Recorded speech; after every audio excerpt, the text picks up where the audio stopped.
आकाशवाणी संबलपुर जुहार आंचलिक खबर पढ़ुछन बंदिता मिश्र। चास्ती अभावी क्षेत्र को चिन्हट करी ओडिशा के आत्मनिर्भरशील करबार लगी नीति निर्धारक वैज्ञानिक और गवेषक मानकु राज्यपाल डॉक्टर हरिबाबू कंबमपाटी आह्वान जनइछन। गलाकाल ओयूएटी और Indian society of agricultural marketing ISAM Hyderabad तरफु होइथिबार ओडिशार कृषि व्यवसाय संभावना शीर्षक सेमिनार के राज्यपाल उद्घाटन करिछन।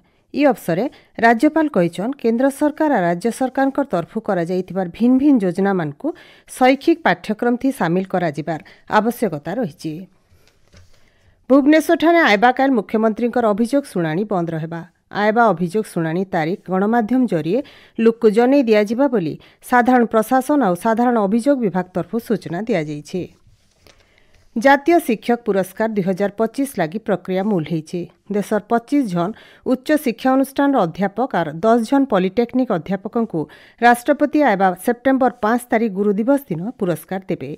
इथि लगी जुलाई 9 तारीख भितरे राष्ट्रीय पुरस्कार पोर्टाल थी आवेदन करा जाई पारबा। ई बाबदे सबु विश्वविद्यालय और कॉलेज मानकु विश्वविद्यालय अनुदान आयोग UGC तरफु जनै दिया जाइछे। जातीय शिक्षक योग्यता परीक्षा NTET 2025 लगी आवेदन मूल होइछे।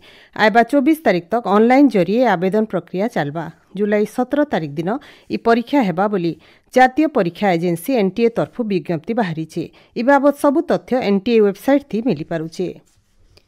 पुरी श्रीमंदिर के दान अर्थ पठाबार व्यवस्था के आहुरी सहज करबार लगी डिजिटल हुंडी मूल हेबार लगी जाउछे। सारा देशे भिन्न भिन्न बैंक शाखान डिजिटल हुंडी रहबा। भक्त माने ऑनलाइन जरिए श्रीमंदिर के दान अर्थ पठै पारबे। ई बाबदे राज्य सरकार भिन्न भिन्न बैंक CMD मानकर सहित आलोचना करिछन बोली आईन मंत्री पृथ्वीराज हरिचंदन सूचना दैछन। देशे कोरोना रोगींकर संख्या बढ़बार के लागिछे। ई संख्या बढ़िकरी 5700 अतका होइथिबार जना पड़िछे। स्वास्थ्य मंत्रालयर सूचना अनुसार गला 24 घंटा भितरे पाखापाखि 400 जन संक्रमित चिन्हट होइछन। 1809 अतका रोगी यादे चिकित्साधीन थिबार जना पड़िछे। सेडे गला 24 घंटा भितरे 4 जन कोविड रोगींकर जीवन जाइछे। देश गरीबी कम करबार थी गला 11 बछर भितरे उल्लेखनीय प्रदर्शन करिछे। विश्व बैंक तरफु जारी होइथिबार गोटे नुआ रिपोर्ट अनुसार केंद्र सरकार दूरदर्शी योजना मानकर लगी भारत न अति गरीब मानकर संख्या बड़ मात्रा थी कमीछे। 2011-12 नु 2022-23 भितरे 26.9 कोटी भारतीय गरीबी नु निस्तार पाइछन। रिपोर्ट अनुसार 2011-12 थी देशे अति दारिद्र्य हार 27.1% थिबार बेले 2022-23 थी कमी करी इटा 5.3% हेइछे। कृषि वैज्ञानिक मानकर तरफु चाषी मानकु चाष बाबद नुआ ज्ञान कौशल बाबदे जनाबार सहित सरकार योजना मानकु तृणमूल स्तर थी पहुंचाबार लगी कृषि विभाग और चिपलिमा कृषि विज्ञान केन्द्र सहयोग थी धनकौड़ा ब्लॉक कडोला और कुद गुंडेरपुर पंचायत न विकसित कृषि संकल्प अभियान हो जाइछे।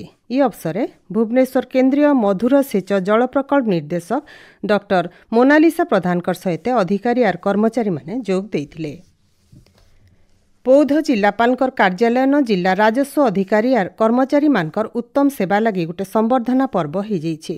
जिलापाल सुब्रत कुमार पंडांकर अध्यक्षता होइथिबार कार्यक्रम थी बौद्ध विधायक सरोज कुमार प्रधान मुख्य अतिथि भावे जोग देइथिले। अतिथि माने अधिकारी और कर्मचारी मानकु धन्यवाद देवार सहित आयबा दिने आहुरी भल काम करी जिला लगी गौरव आनबार के प्रेरणा देइथिले। आज हेउचे विश्व महासागर दिवस।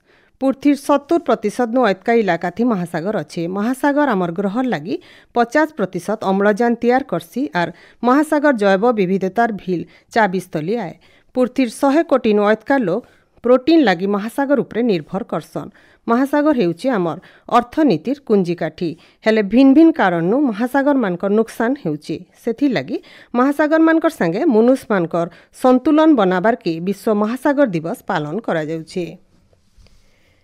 15 बछर नु कम आंतरजिल्ला football championship CM trophy final match सकाल 8 बजे नु राउरकेलार बिरसा मुंडा एथलेटिक स्टेडियम न मूल हेबा। भुवनेश्वर FC और बरगढ़ FC दल भितरे फाइनल मैच खेला जिबा। रायजे बढ़ुचे ताती भुवनेश्वर आंचलिक पाणीपाग विज्ञान केन्द्र अनुसार आयबा 3 दिन भितर ताती 2 नु 3 डिग्री बढ़वार संभावना रही। सियाड़े आयबा 24 घंटा भितर राज्यर समुद्र खणी जगह मानके अप्रबल गरम आर गुलगुली के नेकरी सतर्क करा जाइछे। गला काल संबलपुर राज्यर सबुनु जह ताती 40.6 डिग्री सेल्सियस रेकर्ड करा जाइथिला। एचनीर आंचलिक खबर इन शेष है। आर बेलर आंचलिक खबर सुनी पारबे राति 7:02 थी। जुहार।